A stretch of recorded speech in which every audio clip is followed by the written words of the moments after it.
Ce jour est dédié pour la Géoula, pour que toutes les familles qui n'ont pas d'enfants aient beaucoup d'enfants, Bezrat Hashem, rapidement. On pose la question ici, c'est écrit dans Shulchan Aruch, dans le chapitre 98. En hébreu, ça s'appelle Tzar. Tzar signifie pur, qui parle de la pureté de la prière. D'habitude, il y a un rapport entre le numéro du chapitre de Shulchan Aruch et le sujet qui est traité. Arriver à avoir une prière qui est pure, et là-bas c'est écrit, il faut arriver à un degré de itpashtut agashmiyut, se débarrasser, se déshabiller de la matérialité. Le voyage astral, diraient nos collègues du Népal, d'accord? Alors, comment on fait ça? Alors, je ne sais pas, mais il est clair que la concentration auquel on peut arriver, la supplication qu'on a avec Hachem, et qu'on pense qu'on est dans Hachem, fait qu'à un moment, on n'est plus trop... branché avec le monde matériel. Tu es avec Hachem, d'accord? C'est déjà peut-être à notre niveau, à nous, arriver à ce niveau-là. La Gemara raconte que je ne sais plus si c'était Rabbi Hanina, Rabbi Lazar, est venu à Harod, une sorte de bête vénéneuse comme ça, elle l'a piqué, il n'a rien senti. Tellement il était en connexion avec Hachem. Le Réma Mipano, Rabbi Menachem Azaria Mipano, un des grands kabbalistes, il y a 350 ans, 400 ans, il habitait à Pano, c'est Pone, c'est une ville en Italie, très, très grand kabbaliste. À la fin de sa vie, il priait dans sa chambre tout seul et il demandait à son chamash d'après une demi-heure, toc, toc, toc, taper, pour qu'il comprenne qu'il doit redescendre. Il avait peur de rester là-haut. Et une fois le chamash l'a oublié, tout coup il s'est rappelé trop tard, il a ouvert la porte, le rabbin était mort par terre. Il a quitté le corps et il est revenu. Il était parti dans les sphères. Bon, c'est pas pour nous, vous pouvez y aller tranquillement, n'ayez pas peur de mourir en vous concentrant bien dans la prière. J'ai vu une histoire la semaine passée, extraordinaire, que raconte le Rav Reuven Elitzour Karlstein Zatzal, le Mort béni, un grand tzaddik, qui parle que dans sa jeunesse, il y avait dans sa yeshiva, il a étudié pendant un an dans la yeshiva, du Rav Chaim Aaron Turchin Zatzal, un grand tzaddik aussi. Et il raconte que là-bas, il avait un copain qui s'appelait Bénédicte, nom de famille, d'une famille très très connue à Bnei Brak, dont, hélas, le père est décédé. Et un beau jour, sa sœur s'est mariée. Elle est au mariage. Et bon, elle vient du mariage. Après, il y a Shabbat Ratan. Shabbat Ratan, chez Ashkenazim, c'est les parents de la mère qui font. Les parents de la fille qui font. Donc, il n'y avait pas de parents, il n'y avait que la mère. La mère a préparé un grand Shabbat Ratan à la maison. Et il savait, son fils, qu'elle serait très intéressée à ce qu'il vienne pour le Shabbat Ratan. Il demandé l'autorisation. À l'époque, on demandait l'autorisation au rabbanim, c'est pas qu'on partait en douce. Et l'autorisation au rabbin, il dit non, ça va, tu as été au mariage, ça suffit, tu restes Shabbat. Le rabbin, il a dit, il accepte, pas de problème. D'accord? C'était à l'époque. Ok. Il y a la prière de Mincha, après Seder Moussar, on dit pendant une demi-heure de Moussar. Et tout à coup, au milieu de Seder Moussar, le rabbin lui dit, vas-y. Bon, le rabbin a dit d'y aller, on y va, ok.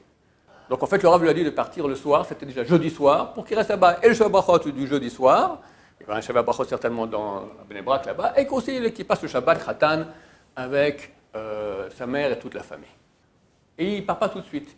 Pourquoi? Il veut faire Arvit sur place. Quelques minutes, le Rav vient, lui dit, mais je te dis de partir. Oui, mais je préfère faire Arvit parce qu'à Bnei Brak, c'était à l'époque, je ne suis pas certain de trouver un minyan. Aujourd'hui, tu as des minyan à 2h du matin, où tu veux, d'accord, à Iskovic, c'est facile. Mais à l'époque, ce n'était pas comme ça. Donc, il faut faire prier. Non, il lui dit, vas-y maintenant. Comme ça, le rabbin lui dit. Bon, il part. Comment faire? Il y avait des taxis, des moniotes qui partaient comme ça, parce que les bus de l'époque, c'était pas comme aujourd'hui, que tu as le 400, le 401, le 403, le 404, d'accord, etc. Il y avait, de temps en temps, il fallait à Tel Aviv, changer, reprendre un bus pour Bnei Brak, compliqué. Donc, il y avait des moniotes, il y avait des taxis qui partaient comme ça. Il prend un taxi. Sur la route, comme ça, il roule. Il n'y a pas de taxi qui va à Bnei Brak. Le taxi, il allait à Ramat Gan, je ne sais pas où, quelque part, mais proche de Bnei Brak. Tout coup, il voit sur la route, il reconnaît Bnei Brak, il dit au conducteur, descends-moi ici. Ouais, moi je dois aller à Bnei Brak, donc c'est bien, tu me descends ici. Bon, ok, et il arrête. Il le descend, et il regarde, il voit qu'il s'est trompé, c'est pas Bnei Brak. En bon Suisse, hein, on dit, ça le coup pour la fanfare. Il est super embêté. Perdu dans la nature, il doit aller voir maintenant sa mère qui l'attend, c'est pour Shabbat en plus, Shabbat doit rentrer. Non, c'était pas Shabbat, c'était le soir, mais bon, il y a un Shabbat Brachot, etc. Donc, qu'est-ce qu'il fait? Tout à coup, il y a un tender, un minibus qui sort, Et Bénédicte, qu'est-ce que tu fais ici? Il reconnaît un rabbin, c'est une yeshiva de Ber Yaakov, il était près de Ber Yaakov là-bas, ils sortent avec des élèves, ils vont appeler, on va appeler Brak, viens avec nous. Voilà. Il est fantastique, Mina Shamaim, extraordinaire. Je suis arrivé là, je suis tombé, tac, 2 minutes, j'ai gagné beaucoup de temps. Il arrive, on le descend près de chez lui, et tout à coup, il voit un les gens en train de crier, quoi, qu'est-ce que ta mère, elle a avalé un grain d'olive, elle est en train d'étouffer, elle est en train d'y passer. Il montre très vite tout ça, lui connaissait la manipulation, il ferme la porte, tac, il fait une manipulation, tac, elle crache le grain d'olive, Baruch Hashem, elle est sauvée. C'est extraordinaire. Je suis parti exactement au bon moment.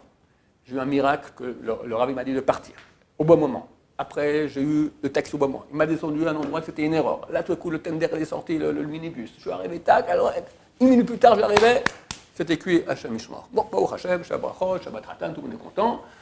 Et il revient à la yeshiva. Il va raconter le Rav. Il dit au Rav, dites-moi, qu'est-ce qui s'est passé? Moi, j'avais dit non. Complètement, vous me dit oui, et après, de nouveau, oui, par tout de suite. Vous allez voir HaKodesh. Il lui raconte l'histoire que grâce à vous, j'ai sauvé ma mère. Et je dis, non, je ne vais pas voir HaKodesh. Mais je vais dire la chose suivante, ce qui s'est passé. Jamais, quand je prie, messieurs, ce que je dis maintenant, c'est vrai, mais ça ne nous concerne pas. Il ne faut pas tomber en déprime quand on entend ça. Jamais, quand je prie, je pense à autre chose qu'au mot de la prière. Jamais. Jamais. Et là, je commence à bracha barech alenu, tout que je vois Bénédicte. Bon, je ne sais pas pourquoi ça va. Je continue à prier. Donc, Bénédicte. 2-3 fois pendant la prière, je vois Bénédicte, ton nom qui revient. Donc, je me suis dit, après la prière, je m'assieds, je vais faire réfléchir pourquoi ça arrive. Je m'assieds au Seder Moussar, je commence à réfléchir, peut-être que je vais faire un péché, quelque chose. Je fais bilan de toute ma journée, les derniers temps, aucun péché. Il ne faut pas non plus rentrer en déprime quand on entend ça, d'accord? Mais certainement, ce que je t'ai dit de ne pas partir, c'est une erreur, il faut que tu partes. Je suis levé, pars. Je veux que tu ne te levais pas, je t'ai redit de nouveau, pars. D'accord? Si du ciel, ça m'arrive un truc pareil, c'est un truc qui n'arrive jamais, c'est un signe que je devais partir. Comment du ciel on a fait un signe? Mais quel signe? Que jamais dans sa prière, il pense à autre chose. Alors, ce n'est pas fait pour nous décourager, c'est fait pour nous dire que c'est possible. On doit commencer le Kafahaim. Il écrit, quand quelqu'un, des fois, il a, on va dire, arrivé à la moitié de la prière, tout le coup, il se rend compte qu'il y a 5, 6, 7 bénédictions qu'il a dit sans penser.